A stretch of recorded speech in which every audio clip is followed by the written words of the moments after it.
E aí, amigos da Bíblia Sem Maquiagem, tudo bem? Estamos de volta para destrinchar este pedaço da história também. E que história, hein? Os meninos não só lutavam dentro da barriga de Rebeca, como saíram de lá lutando. E que nascimento mais estranho, hein? Mas aqui é assim. No capítulo 38 vai ter outro nascimento de gêmeos que a medicina não explica. Enfim, detalhe é o que não falta nesse trecho, mas eu aprendi a prestar atenção aos detalhes com a Bíblia. Vamos a eles. Abrimos o vocabulário com cumprir-se os dias, ou seja, 9 meses se passaram. Antes, dizia-se tempo determinado, desde o capítulo 17, 21, lembra? Mas olha, onde mais vai falar em cumprir-se os dias? Eu separei dar à luz, porque isso significa um parto, e vai ter partos nesses outros livros, inclusive o do capítulo 38 é aquele que eu comentei no bate-papo. Quando Agar ou Sara tiveram seus filhos, diz apenas que deram um filho a Abraão. Esaú e Jacó são os primeiros gêmeos citados na Bíblia, mas não são os únicos. Como os gêmeos do capítulo 38, a história se repete. Uma coisa interessante de se observar é que quando Rebeca teve Esaú e Jacó, ela já não era mais uma menina, nem Tamar. Aquela que vem no capítulo 38, e eu vi uma reportagem que é natural nascerem gêmeos quando a mulher tem filhos com uma idade mais avançada. Do ventre, nós já falamos no trecho anterior, mas saiu o primeiro, é só aqui, pois assim nascem os gêmeos, um de cada vez. Este primeiro que saiu era ruivo. Em 1 Samuel 16:12, Davi também é descrito como ruivo. E Esaú não só era ruivo, como era muito ruivo. Se parecia uma veste cabeluda. Por isso chamaram seu nome Esaú, que significa peludo ou cabeludo. Há tempos, desde o capítulo 3, 17, eu já venho falando que nada acontece por acaso, sempre há uma justificativa. Por isso, por causa de, por quanto, etc. Portanto, a teoria da causa e efeito prevalece. Mas e a teoria do homem primata, ou homem das cavernas, todo peludo que a gente via nos desenhos antigos? Será que surgiu com Esaú? Muita coisa na vida só vem bem depois. Mas aqui, logo depois, saiu seu irmão. No capítulo 38, 30 também, com um fio roxo que tem um amarrado na mão dele. E vê só se isso é possível. Por isso é que a Bíblia é um livro para quem tem fé. Uma pessoa que já não acredita vai a desdenhar da Bíblia, mas aqui nem tudo se explica. Nem tudo se explica. Por isso é que é preciso estar muito atento, ler frequentemente toda a história e aprender a relacioná-las, que é o que eu vou tentando fazer através deste canal. E este é um momento de muita atenção e concentração. Eu já falo nisso desde o capítulo 2, onde eu parei tudo para fazer uma palestrinha. A palestra se baseava no somatório dos capítulos 1, 26, 2, 7, 3, 19 e do livro do Jó, capítulo 10, versículos 21 e 22. Ou seja, Deus criou Adão à sua imagem, fazendo um barro com o pó da terra, que era escura, escuríssima. E aí, o cérebro já começou a se movimentar, já deu aquele estalo. Pois é, eu agora tirei essa foto de um artigo aqui mesmo na internet e quero mostrar a você como eram Esaú e Jacó. Esaú era o primeiro albino com aparência especificada, o outro era Davi. Caso você não saiba do que se trata, o albinismo é uma deficiência que impede que a pele obtenha sua cor.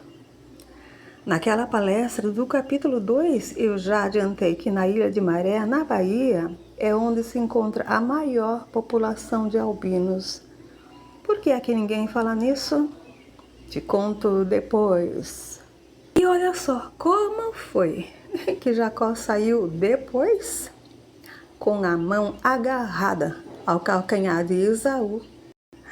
Pode um negócio desses? Na Bíblia pode. Eu já falei do capítulo 38. Jacó significa aquele que pega pelo calcanhar. Por isso se chama Jacó. Desde pequeno já pegava um pé do outro, hein? Agora vejamos mais um pouquinho da matemática na Bíblia. Isaac estava com 60 anos quando teve os meninos.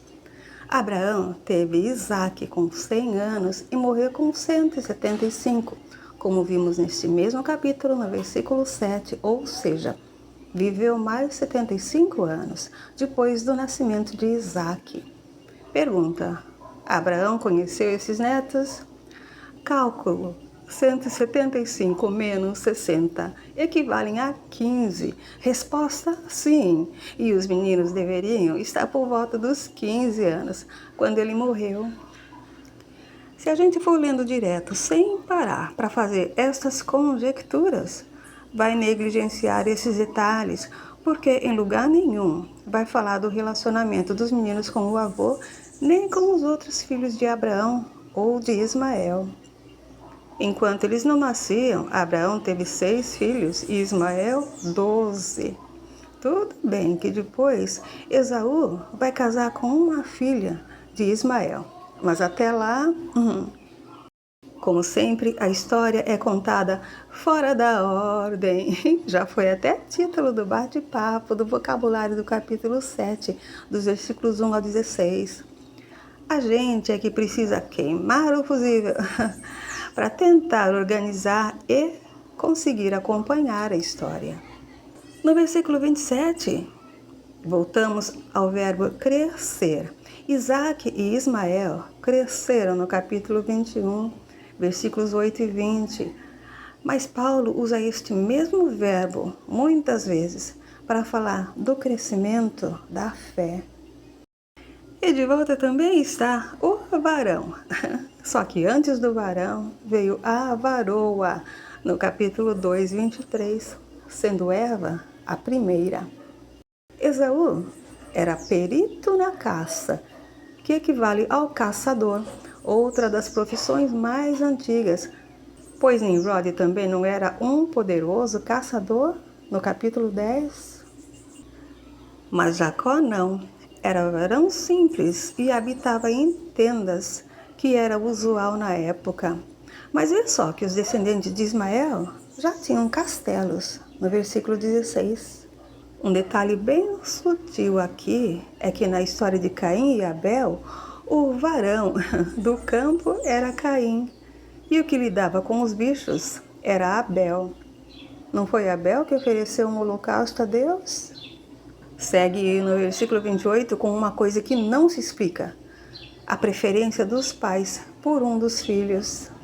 Os versículos 29, 30 e 34 nos apresentam o guisado, e Jacó é que estava cozinhando. Você já percebeu que os grandes chefes de cozinha são homens? É verdade que alguns não sabem nem fritar um ovo, mas nem tudo é perfeito, né? Aí chegou Esaú cansado, depois de correr atrás dos bichos. Sobre o cansaço, uma leitura que você precisa correr e fazer agora está em Mateus 11, versículos 28 e 29. É Jesus dizendo para procurá-lo quando estamos nos sentindo assim, que é sempre. E ele trará o descanso para a nossa alma. E Esaú pediu comida daquele jeitinho tão bonitinho e tão comum entre eles, que eu anoto sempre que aparece, desde o capítulo 12. Qualquer coisa, peço-te. Vê só que ele não chegou avançando na panela de Jacó. E pelo que tudo indica, moravam em casas separadas. E porque Esaú estava cansado e faminto, se chamou o seu nome Edom, que tem este mesmo significado. Depois, a família dos Edomitas vai crescer e tem muita história. Algumas delas eu adianto aqui para você pesquisar. Os versículos 31 e 33 requerem atenção extra. Aqui diz que Esaú vendeu sua primogenitura, que era algo muito importante para eles. A atenção extra está na comparação desta passagem com a leitura do versículo 23, quando Deus já avisou a Rebeca que havia duas nações no ventre dela, que um povo seria mais forte do que o outro povo, e que o menor serviria ao menor. E se Deus disse, ninguém muda. Já estava determinado por Deus, a gente só não sabe como é que Ele vai fazer com que aconteça o que Ele tinha preparado. No caso, foi Esaú, está cansado e com fome. Eu já vi pastores de igrejas grandes não atentarem a esse detalhe. E mesmo na Bíblia, em Hebreus 12, versículos 16 e 17, diz que Esaú vendeu seu direito de primogenitura e depois nem achou lugar de arrependimento. Você leu comigo agora mesmo, não leu? É preciso usar a própria inteligência com relação à Bíblia, mas de qualquer maneira, não é aconselhável tomar decisões importantes estando cansado ou com fome. Já ouviu falar? Vender, por sua vez, também é importante. Aparece aqui pela primeira vez, mas depois, olha quanta venda! Tem gente se vendendo. No capítulo 17, versículos 12 e 13, Deus está falando para Abraão que é para circuncidar também o comprado por dinheiro. E onde a compra, a venda é ou não é? E quanto ao tempo hoje? Está cheio de igreja querendo colocar uma vírgula na fala de Jesus ao ladrão em Lucas 23, 43. Bom, na minha Bíblia ainda tem um quezinho, que é para não deixar ninguém pôr uma vírgula ali. Tem mais exemplos que eu separei. Olha que lindo que Moisés diz no Deuteronômio 4, 26 e 30, 19, com relação a este tempo. Dos versículos 31 ao 34 está em destaque a primogenitura, sendo que a primeira vez que falamos nisso foi no capítulo 4, quando Abel trouxe dos primogênitos das suas ovelhas como oferta a Deus. Foi a causa da morte dele. Mas dos capítulos 11 ao 13 do Êxodo, tem muito assunto sobre primogênitos, inclusive a sua morte, determinada por Deus. No versículo 32, mais uma vez, eis que toda vez que ressurge, eu anoto e relembro você que pela repetição de termos simples como estes, muita gente está tirando proveito da Bíblia em benefício próprio. Segue com a condição em que Esaú se encontra, a ponto de morrer. Que canseira é essa? Ele não podia ter descansado entre uma caça e outra? Aí Jacó, descansado e esperto, aproveitou a oportunidade para fazê-lo jurar. E naquele tempo, um juramento tinha valor, nem precisava dinheiro. Só que depois, Jesus disse para não jurar por nada, em Mateus, capítulo 5, dos versículos 33 ao 37.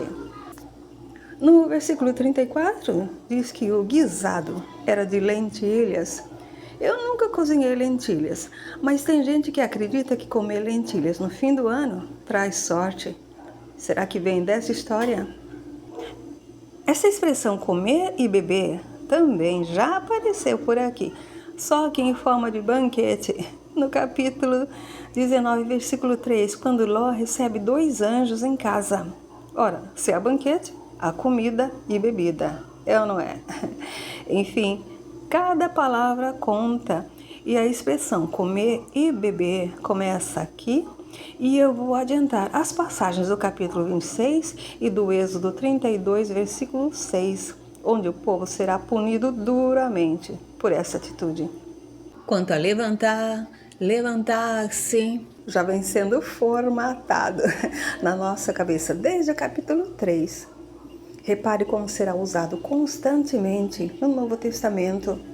Depois que Esaú comeu e bebeu, levantou-se e foi-se.